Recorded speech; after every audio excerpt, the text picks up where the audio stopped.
Ya, setelah tadi pemirsa kita melihat alat-alat yang super canggih, saya bilang seperti itu karena harganya juga luar biasa ya Bu ya. Ya, Bu Sayekti masih bersama kita di Inovasi untuk Negeri persembahan LPPM UNS. Dan kita sudah bicara banyak bagaimana pembuktian ataupun melihat karakter unsur-unsurnya dan lain sebagainya batu tersebut. Sekarang kita bicara ke aspek bagaimana keberlanjutan atau target tertentu sebagai seorang saintis, peneliti yang terus melakukan riset berkelanjutan begitu Ibu. Seperti apa kira-kira yang nanti akan didapatkan oleh masyarakat dan lain sebagainya? Untuk concern ke batu ya. Jadi kita memang untuk Fakultas MIPA kita bisa membantu dalam segi keilmiahan masalah batu mulia ya. Kita geser paradigma masyarakat bahwa batu itu indah, batu itu berharga, dan banyak dicari itu ada alasannya. Tapi kita mendidiknya itu, mengarahkannya itu bukan ke mitos, ke mistis, mistik. Mistik. Ya, mistik gitu. Oke. Jadi ada apanya di dalam ya? Ada itu kaidah-kaidah saintifiknya, karena mereka tadi permainan cahaya yang ada di kristal itu. Yes.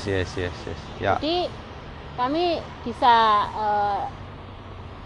diajak bekerja sama dalam hal pembuktian secara saintifik batu itu asli atau tidak. Kemudian kedepannya kami juga akan rencanakan bahwa seperti yang sudah dilakukan oleh negara-negara lain, China dan lain-lain, sebenarnya batu itu tidak harus kita gali dari alam. Jadi karena kita sudah bisa melihat secara saintifiknya bahwa kristalnya bentuknya seperti ini, kandungannya ini dan lain-lain, kita itu sebenarnya bisa mensintesis. Jadi sintetik berlian gitu kan sudah banyak dilakukan. Jadi sintetis lainnya juga saya kira tidak hal yang sangat sulit untuk bisa kita kerjakan. Misalnya di beberapa di jurusan kami, misalnya di kimia, kemudian di fisika juga mungkin bisa bantu saling mendukung gitu ya. Jadi sintetis kristal tertentu itu kita bisa dibuatkan gitu ya.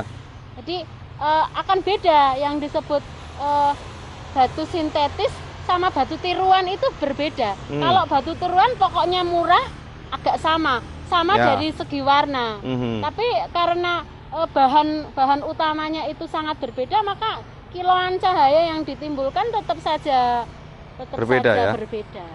Sedangkan kalau imitasi tadi batu yang dibuat dengan bahan kimia, bukan inorganik material, tidak berbasis silika, alumina, Al, Si begitu ya. Memang itu bukan batu. Ya. Yang masyarakat bilangnya batu tiruan gitu ya. Itu memang bukan batu. Memang itu sudah kelihatan dari density-nya juga kelihatan beda. Dari kasat mata sudah terlihat Bu ya. Berbasis dari organik kempon ya, jadi dia lebih ringan. Dan tidak bisa memberikan efek pantulan atau gelokan atau dispersi cahaya seperti batu Bu ya. Nggak bisa seperti itu. Oke. Ya paling tidak ini mengedukasi masyarakat agar tidak kemudian misalkan melihat batu dari isinya apa atau mungkin penunggunya siapa yang berkembang seperti itu ya Ibu ya sekarang ini yang punya. Kalau nggak ditunggu nanti dicuri orang kalau harganya mahal. Nah, harusnya seperti itu Ibu ya. Nah, kedepannya kalau dari aspek bisnis seperti apa Ibu melihatnya? Mungkin masyarakat nanti bisa terlibat di sini, masyarakat awam dalam hal ini seperti apa keterlibatan mereka? Mungkin kita untuk eksplorasi kita juga bisa bekerjasama ya. Bagaimanapun kita eksplorasi itu meninggalkan tempat yang juga harus mengingat hal amdal ya. Jadi pengelolaan lingkungan secara terpadu. Jadi kami juga mendengarkan, jadi tadi Dr. Pranoto juga pesan ke kami di lab, Bu, kalau namanya kita penggalian semua orang sekarang berbondong-bondong untuk eksplorasi ya, eksplorasi mencari batu, eksplorasi besar-besaran, ditinggal cari tempat lain itu kan betul, juga tidak bijak. Oke. Jadi kita juga bisa mengadakan edukasi ke arah itu, kemudian mengarahkan bahwa tempat-tempat tertentu lah yang kita lokalisir untuk penggalian batu, tidak sembarangan tempat. Karena sebenarnya memang batu itu ada ya tidak di sembarang tempat kan, gitu. Jadi sembarang tempat itu kebolehjadian menemukannya sama itu kan tidak. Oke. Ya. Berbeda-beda begitu Ibu ya. Oke. Kalau melihat potensi sekarang ini seperti apa positioning panjenengan Bu Saikti sebagai peneliti begitu melihat batu yang sekarang lagi tren lah, boleh dibilang seperti itu, lagi moncer-moncernya begitu.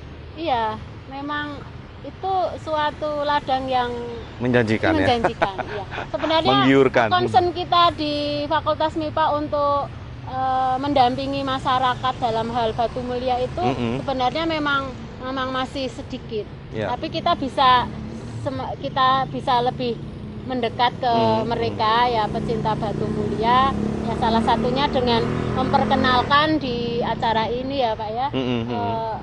Kita sebenarnya punya peralatan yang tidak kalah dengan peralatan-peralatan yang ada di luar negeri. Oke, tidak kalah. Pengembangan sertifikasinya. Sertifikasi untuk batu mulia, kami bisa bantu.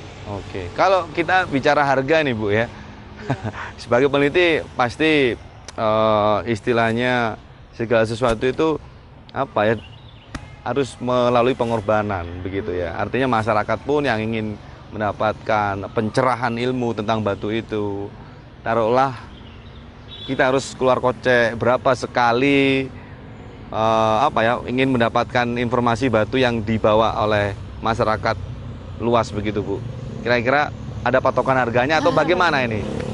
Mengingat harganya alat tadi ya Bu ya. Monggo kalau gimana? Kalau membuat sertifikat berapa harganya saya juga tidak terlalu tahu persis ya, mungkin dari satu tempat sama tempat lain agak beda, tapi kisarannya saya juga sudah bisa taksir gitu ya. Tidak terlalu berbeda. Kami analisis tidak mematok harga mahal. Karena sebenarnya yang sudah kita lakukan sekarang ini memang lebih ke arah membantu peneliti untuk membuktikan sesuatu ya. Bukan untuk komersial ya. Untuk aplikasi semacam ini secara luas. Oke, artinya masyarakat umum kalaupun ingin memanfaatkan yang namanya alat tersebut begitu ya Bu ya? Iya, memang boleh, dibolehkan ya. Iya. Jadi kami memang menerima dari perusahaan-perusahaan untuk analisis, kemudian lembaga penelitian dari luar se-Indonesia memang datang ke tempat kami, memanfaatkan peralatan-peralatan kita, tidak hanya untuk kepentingan universitas atau peneliti UNS begitu ya. Ya, eksternal pun juga dengan adanya peralatan-peralatan yang kita miliki memang menjadi lembaga penelitian lain menjadi tertarik untuk berkolaborasi. Arahnya ke situ. Arahnya ke sana ya Bu ya. Baik. Melihat potensi yang luar biasa di UNS, terutama Ibu sebagai peneliti begitu ya, dalam melakukan riset. Ini biasanya dibantu oleh siapa saja Bu?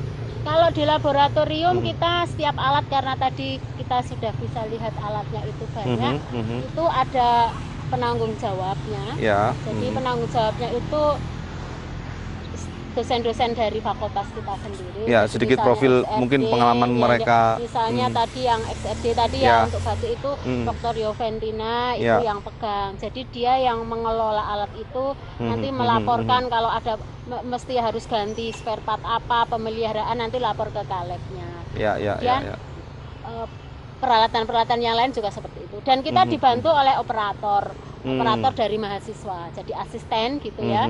Jadi kita kaderisasinya mereka kan menghandle praktikum. Jadi praktikum itu juga dilakukan juga dengan alat-alat tadi itu. Mahasiswa memang kita beri edukasi untuk bisa alat itu. Jadi memang sehingga dia itu bisa siap untuk terjun ke dunia kerja. Oke, luar biasa. Ya. Baik, masih ada waktu lagi untuk perbincangan kita ini ya.